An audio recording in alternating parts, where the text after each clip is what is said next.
and welcome to the Boardroom. Today we are going to be talking about a game called Mystery Rummy, Case Number 1. And with us, because it makes sense, he's the designer, Mike Fitzgerald from New York. Hi, Mike. Hello, Bob. Good to be with you. We're really glad to have you. You've done several games that we've been playing quite a bit lately, and we're going to spend some time talking about all of them. As far as Mystery Rummy, just for the basics, it's a 2 to 4 player game. Personally, for me, and I think Mike might back me up on this, it's a better 2-player game, at least in my experiences. And it's an 8-year-old and up game. It's designed by Mike Fitzgerald again, and it's U.S. Game Systems is the manufacturer. Number of players, Mike, what do you think? Yes, I'll only play a 2-player now. We said 2 to 4 because there are people that enjoy it, and you can certainly play it up to 4.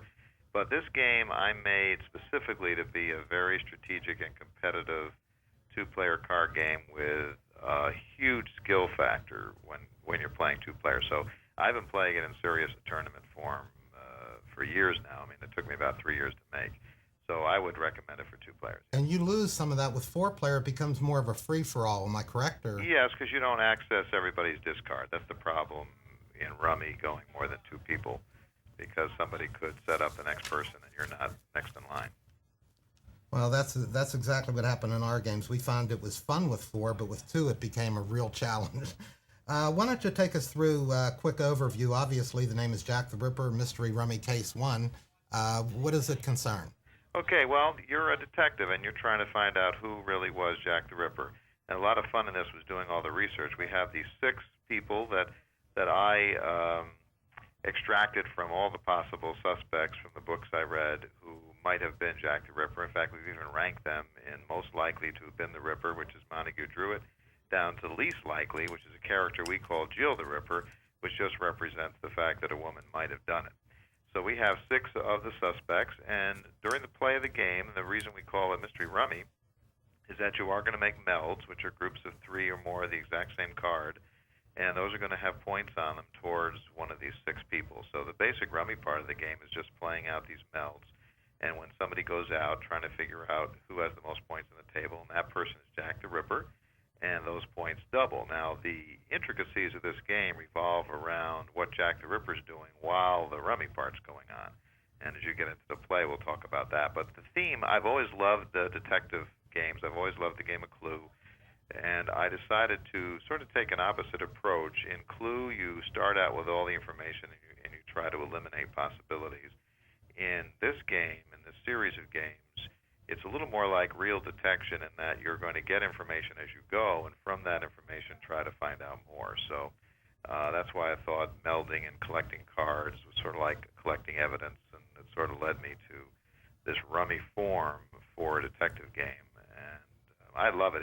It's a series I made really for me because there was nothing out there like it, and I love to play this game. These are by far my favorite games of anything I've designed so far. Well, I must say first that this game won an award from Games Magazine, I believe, as Best New Card Game of the Year. And am I correct there? Yes, it also got something from an internet magazine type thing, too. Gamers Report, I think, picked it as Best Game of last year. You know, this game's very easy to explain to people, and yet there's so much to it. It divides into the basic play being draw a card from the deck, make any plays you like, as in any Rummy game, melding and so forth, and then discarding. But the whole thing breaks down into the 2 different parts. You have the evidence cards, which play like Rummy, in my estimation, and then you have these 25 gavel cards, which are north of the border here, which are part of the mystery part. Yes, and the gavel cards, you can only play 1 a turn. Now, as far as the cards, we're going to go through them real quickly. The victim cards, are these based on actual drawings as far as actual people? Yes, they are. The artist took the actual renditions of these people and used them to make his sketches.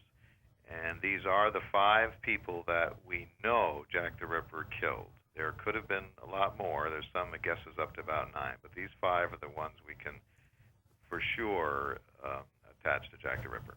Okay, well, we mentioned the victim cards, which I'm showing here. The evidence cards have to be played first before anything happens. You need evidence of or No, I'm sorry. There's a victim must be played first Yeah, before somebody anything has else to happens. someone has to find a body before the action starts. Okay, then you start melting your evidence cards. Of course, if there's a victim, there have to be scenes. And how do those work?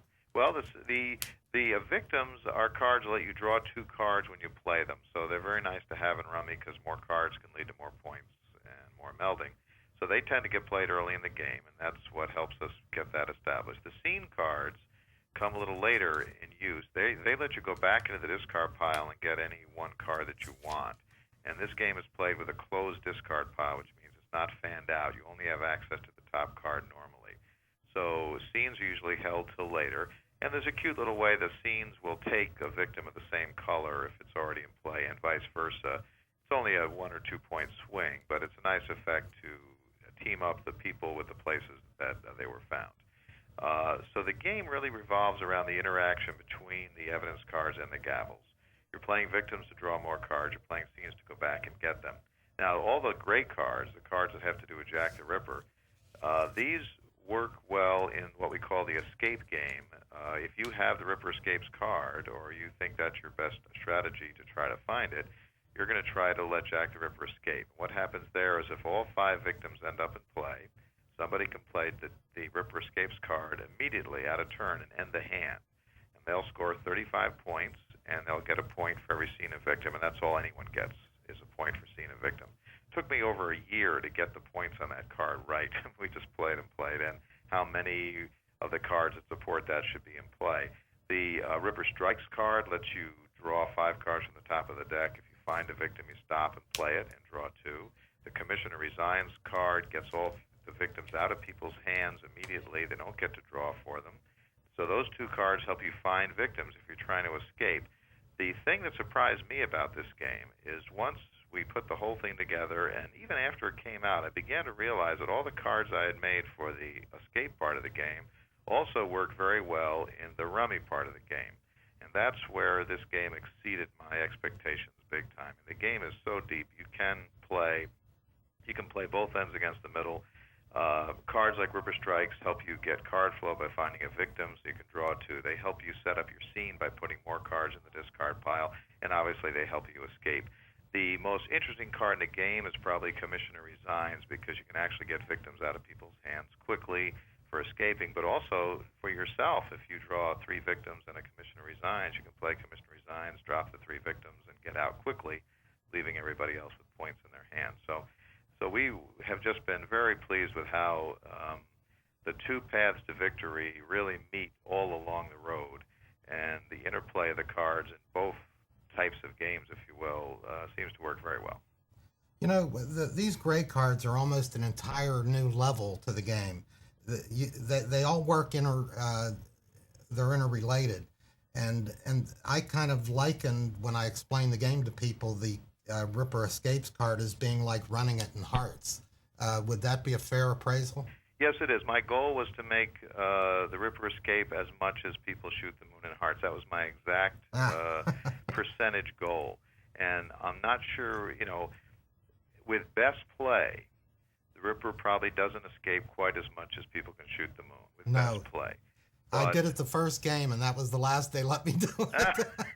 No, the game plays so different. When we first played this, it's almost overwhelming because you start seeing strategies after your first few plays, and you're overwhelmed by it. We had to play it 4 or 5 times, and I feel like a rookie now. Well, I've played, as I say, it's been out for almost 2 years, and I played a good 2 years before that. So I'm almost a 5-year veteran, and I'm very good. I mean, there's very few people who can beat me, but I'm still learning. That sounds like a challenge to me. We'll have to look you up here. As far as the game turning out, did you picture all this working so beautifully together? Does that come into play when you're designing a game? Well, you always try, but this is just one of those examples. I've had this happen a few times in my career where a game will just be better than I ever thought it could have been. I'm always trying to make everything work together nicely, but it's a creative endeavor, and I've made other games where I thought it had the same kind of potential, and it just didn't pan out. So only time tells. Yeah, we all try, and it's just one of those things where the parts just came together, and they make a much better whole when they're together. I have to ask you, and we're running a little bit short of time here, but there's a part of the game that we have never used. We played it with 4 players, mostly at the beginning, and it's the vote. And when I saw this, I said, what a great part of the game. I got to use this. And I have yet to set it up properly. Any hints? Oh, yeah. Or maybe a quick explanation before we give hints. Sure. The quick explanation is if you have a meld in play before your turn, and that's a meld of evidence cards, that could be letters or any of the 6 suspects, you can call a vote before you draw a card. Everybody secretly writes down who they think the Ripper will be at the end of the hand. Now, that can be anybody. It doesn't have to be somebody in play. And then at the end of the hand, you check what they wrote down. And if you're correct, you have gained 10 points. If you're incorrect, there's no penalty. Now, the whole secret to voting is ideally you want to call the vote when everyone else is going to vote wrong and you're going to vote right.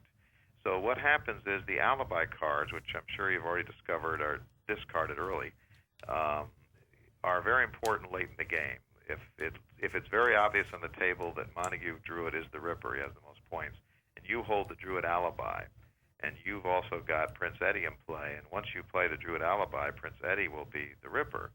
And if the last person is a discard lets you go out, that's what we call the voting slam. And what you do is you call the vote, and you'll write down Eddie, and hopefully everyone else will write down Druid. You'll draw your card, play the alibi for Druid, and go out, and now you've got the 10 extra points because you voted right for Eddie and everyone else missed. Now, that's the ideal situation. Because we're all good players and have played so long, we very rarely let that happen, so we tend to vote early in the hand to keep somebody from having what we call that voting slam. But the vote is very interesting. That's just the tip of the iceberg on the obvious use of it when you know that you can change the situation on the board. I'm just dying to try it, and I just every time I don't have the right cards to pull it off, and it was never used in any of our games. Is that normal for beginners? For beginners, yes. In fact, our first tournament at the Gen Con show a couple of years ago, we had 180 people. We had a trip to London as the first prize, and I don't think I ever saw the vote using. In fact, the winner had gone through the whole tournament and never tried it. So it's an advanced play. You also begin to use it if you're ahead and you think that everybody's going to vote correctly. It just gets you closer to 100 points.